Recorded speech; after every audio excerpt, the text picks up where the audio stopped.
E eu queria falar com vocês hoje exatamente sobre a vinculação, né, aos poderes públicos dos direitos fundamentais. Então, os direitos fundamentais, eles são colocados na Constituição para ter as pessoas, né, físicas, jurídicas, nacionais, estrangeiras, de direito público, direito privado e até mesmo animais como destinatários, certo? Agora, a quem esses direitos fundamentais obriga, né? Ou seja, quem é que fica vinculado a esses direitos fundamentais?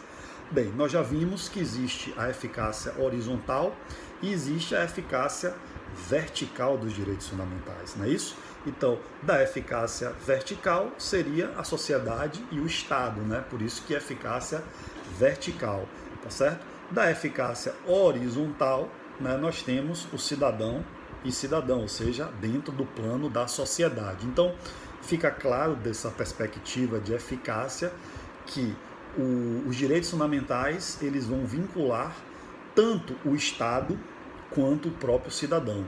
O Estado na eficácia, né, vertical e o cidadão na eficácia horizontal. Da perspectiva do cidadão, né, a gente vai dizer que o que é que os direitos fundamentais vinculam o cidadão? É porque cada cidadão ele tem o dever, que eu vou chamar aqui de dever fundamental, de respeitar o direito fundamental de outro. Então, um cidadão ele não pode, tá, violar o direito fundamental do outro. Da mesma maneira que esse cidadão, essa pessoa, tem os seus direitos fundamentais assegurados, ele tem o dever de respeitar os direitos fundamentais dos terceiros, dos outros, por conta da eficácia horizontal. Mas da perspectiva da eficácia vertical, ou seja, contra o Estado, ou seja, o cidadão em face do Estado, o que é que os direitos fundamentais vinculam? E aí eu quero dividir o Estado aqui exatamente nos seus três poderes, né, para mostrar a peculiaridade dessa vinculação em cada um dos três poderes.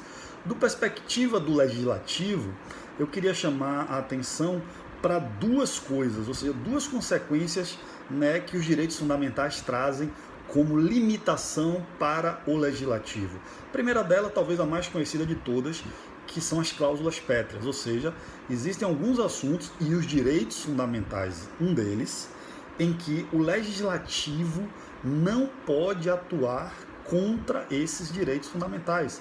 Está no artigo 60, parágrafo 4º, inciso 4 da Constituição, que fala direitos e garantias individuais, tá certo? E hoje, basicamente, esse conceito de direitos e garantias individuais, ele é ampliado, tá certo? Ele é ampliado para entender todos os direitos fundamentais, sejam eles os direitos classicamente individuais, sejam eles os direitos sociais, direitos coletivos, e, enfim, todas as categorias dos direitos.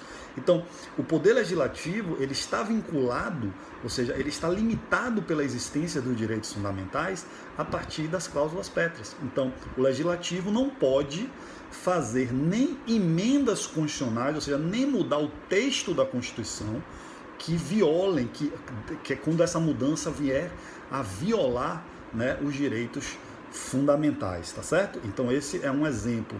Um outro exemplo é o princípio da proibição do retrocesso, né? Um princípio que é muito aplicado a um dos tipos dos direitos fundamentais, que são os direitos sociais, ou seja, uma vez que há uma conquista social, uma conquista em direitos sociais, tá certo? Nós não podemos ter, né, legislação, atuação do legislativo que venha a retroceder, a diminuir, a prejudicar esses direitos, tá? E é nesse contexto aqui, eu não vou entrar nessa discussão agora, que está a questão da reforma trabalhista, a reforma previdenciária, né? A questão agora da diminuição de salário de servidores, tudo, tá tudo nesse contexto, tá?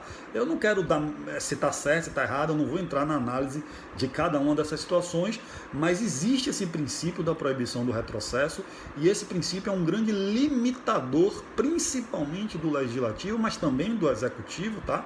Mas principalmente do legislativo, no sentido de que o legislativo não pode legislar contra os direitos fundamentais, seja por causa das cláusulas pétreas, seja por causa do princípio da proibição do retrocesso. Então, com relação aos direitos, né, fundamentais e legislativo, eu queria trazer esses dois exemplos para vocês. Com relação ao executivo agora, vamos olhar o Estado da perspectiva do poder executivo. Como é que os direitos fundamentais limitam o Estado a partir do executivo. Nós temos que lembrar aqui, de maneira muito clara, do princípio, né, da legalidade.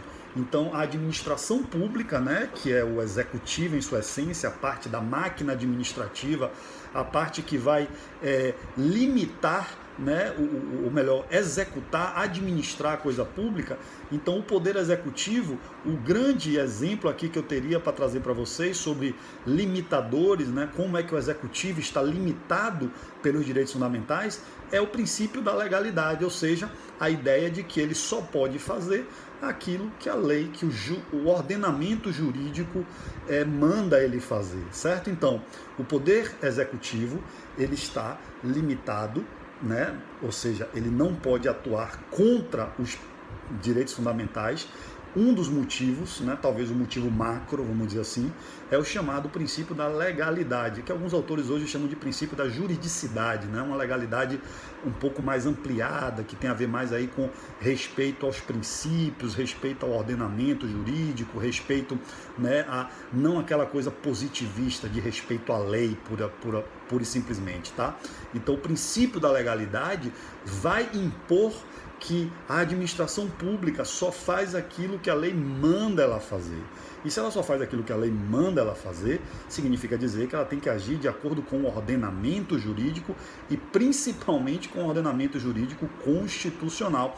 Então significa dizer que ela tem que executar e garantir os direitos fundamentais e não violá-los, e não agir de forma contrária. Até porque nós acabamos de ver que o legislativo está limitado, ele não pode legislar contra os direitos fundamentais. Então, se ele não pode legislar contra os direitos fundamentais, significa que, em tese, nós não teremos leis contrárias aos direitos fundamentais.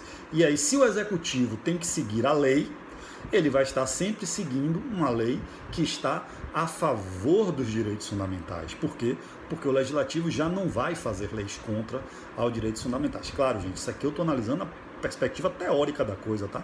A gente sabe que na prática e no Brasil a coisa não é bem assim, tá? Então eu estou falando aqui de teoria.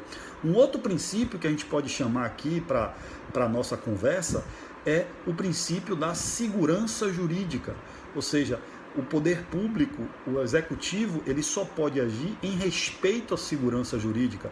Isso está lá no artigo 5º, inciso 36 da Constituição, que diz: a lei não vai violar o direito adquirido, o ato jurídico perfeito e a coisa julgada.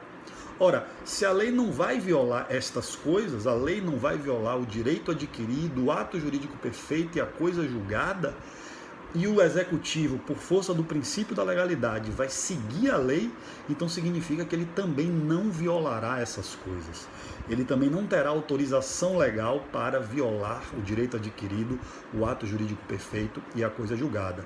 E aí, com isso, nós temos aí, portanto, a garantia de que o poder executivo também não vai violar os direitos fundamentais. Então, os direitos fundamentais também vinculam o poder executivo à observância pelo poder executivo, assim como vincula o poder legislativo. E, finalmente, vamos falar do terceiro poder. Como é que os direitos fundamentais limitam, vinculam o poder judiciário, né? Ou seja, vamos agora falar do Estado, mas da perspectiva do poder judiciário. Bem, primeira coisa que eu teria para falar aqui é que o judiciário, existe o princípio do artigo 5º, inciso 35 da Constituição, que fala que o judiciário, ele é o garantidor da legalidade, o princípio da inafastabilidade do poder judiciário, o princípio da inafastabilidade de jurisdição. Então o judiciário, ele, para começo de conversa, ele é o poder que tem a função de verificar exatamente se o direito, e principalmente os direitos fundamentais, se eles foram violados, tá certo? Então ele é o garantidor, né? Ele é o que vai dar a última palavra sobre violação ou não violação de direitos, e aí principalmente e obviamente os direitos fundamentais. Mas só que isso poderia levar a situação de que ele tem autonomia para decidir de qualquer jeito, então ele pode até violar os direitos fundamentais numa decisão. Pois é, acontece que tem um outro princípio, que é o princípio do devido processo legal.